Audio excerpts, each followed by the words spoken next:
ரேவதிக்கு நான் அப்பா. அந்த நினைப்ப கொஞ்சமாச்சும் உனக்கு இருந்துச்சுன்னா நாளைக்கு கல்யாணத்தை வச்சுட்டு இன்னைக்கு தாலி கட்ட முடிவு பண்ணி எடுத்துருப்பியா? இந்த குடும்பத்தை யோசிச்சுதான் நான் எந்த முடிவையும் எடுப்பேன்னு உங்களுக்கு தெரியாதா?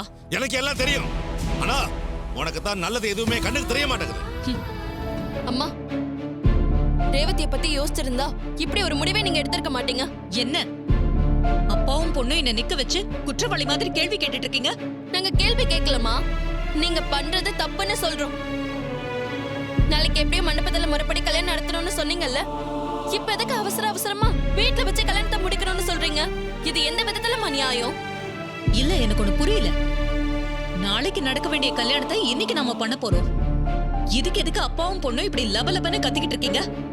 ஓ, நாளைக்கு கல்யாணம் நடந்தா அந்த கார்த்தியை அனுப்பி வச்சு இந்த கல்யாணத்தை எப்படி தடுத்து நிறுத்தலாம்னு பிளான் பண்றீங்களா?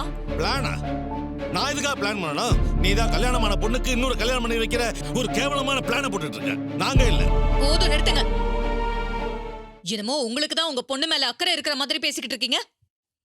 உங்க அக்கறையெல்லாம் அந்த கொலைகார குடும்பம் மேலதானே எனக்கு நல்லா தெரியும். வாய மூடி. என் குடும்பத்தை பத்தி பேசுற தகுதி கொஞ்சம் கூட உனக்கு இல்ல.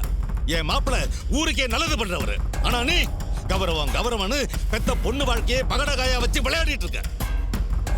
இத பார், நீ மட்டும் இந்த கல்யாணத்தை நிறுத்தல, நானே ரேவதி கிட்ட போய் அவருடைய பழைய வாழ்க்கையை பத்தி எல்லா உண்மையும் சொல்லிடுவேன்.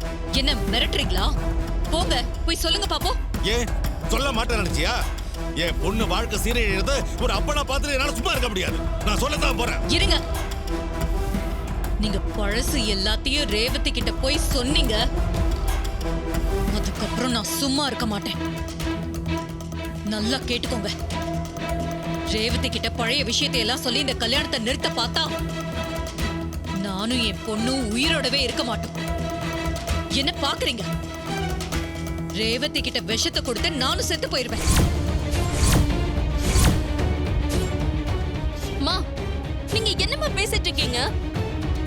வாழ வேண்டிய பொண்ணை வாழ வச்சு அழகு பாக்குறவதான் தாய்.